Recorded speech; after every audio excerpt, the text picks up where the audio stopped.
नमस्कार, मेरा नाम है प्रमोद और आप देख रहे हैं द भारत खबर। दिल्ली में केजरीवाल सरकार की शक्तियां कम हो गई है। विरोधी पार्टियों के भारी विरोध के बावजूद दिल्ली में एलजी और चुनी हुई सरकार के अधिकार क्षेत्रों को स्पष्ट करने वाला बिल राज्यसभा में पास हो गया। राज्यसभा में 12 और लोकसभा में कम से कम 9 पार्टियों ने इसका विरोध किया। बुधवार 24 मार्च को राज्यसभा में इस पर बहस हुई। इतना हंगामा हुआ कि कार्रवाई 2 बार स्थगित करनी पड़ी। विपक्षी सदस्यों ने तानाशाही बंद करो के नारे तक लगाए।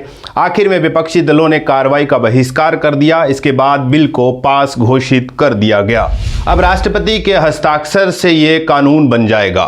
विपक्ष आरोप लगाता रहा है कि केंद्र सरकार इस बिल के जरिए दिल्ली में बैकडोर से सरकार चलाना चाहती है। आम आदमी पार्टी से चुनी हुई सरकार के अधिकारों को खत्म करने वाला बता रही है।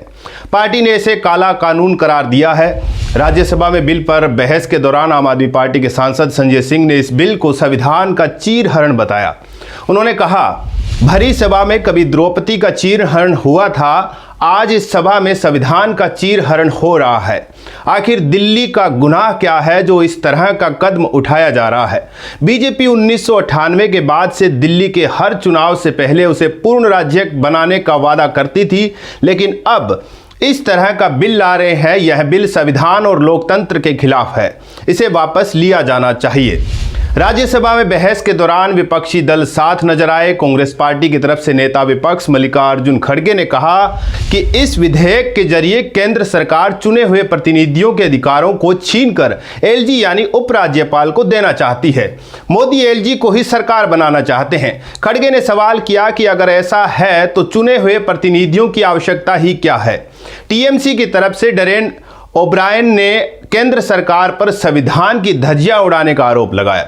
उन्होंने कहा कि यह बिल इतना अहम है कि वह बंगाल विधानसभा चुनाव के प्रचार से समय निकालकर इसका विरोध करने सदन में आए हैं। ब्रायन ने एआईएडीएमके, टीआरएस, बीजू जनता दल जैसे दलों से भी इसके विरोध में आने की अपील की। उन्होंने तो यहां तक कहा कि खुद बीजेपी के सदस्यों को भी इस बिल के खिलाफ आना चाहिए, क्योंकि यह किसी पार्टी की लड़ाई नहीं बल्कि संविधान बचाने की लड़ाई है। आरजेडी के मनोज झा ने कहा कि जो दल यह सोच रहे हैं कि यह तो दिल्ली का मामला है, उनसे जुड़ा नहीं है, वो गलत है।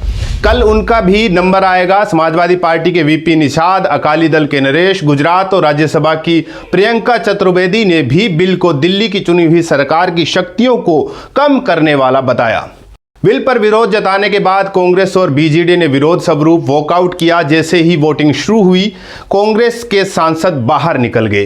बीजेडी के धीरज प्रसन्ना ने कहा कि उनका दल इस बिल पर कोई पार्टी नहीं बनाना चाहता, इसलिए बीजेडी के सदस्य सदन से बाहर जा रहे हैं। इस बिल के जरिए एलजी को ज्यादा शक्तियां दी गई है। 1991 वाले जीएनसीटीडी एक्ट के सेक्शन 21 में एक बदलाव करके यह जोड़ा जाना है कि विधानसभा में बने किसी भी कानून में सरकार का मतलब लेफ्टिनेंट गवर्नर होगा। 2018 में सुप्रीम कोर्ट के फैसले के बाद सिर्फ नीतिगत मामलों पर ही फाइलें एलजी के पास भेजी जाने लगी है, लेकिन नए बदलाव के तहत हर तरह के फैसले की फाइल को एलजी के पास भेजा जाना जरूरी कर दिया गया है।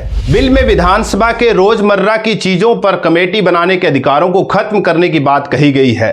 अब तक सरकार की कई कमेटियां जैसे प्रदूषण या दिल्ली दंगों आदि पर बनी कमेटियां प्रशासनिक फैसलों की जांच कर सकती थी। बिल में इसे पूरी तरह से खत्म कर दिया गया है।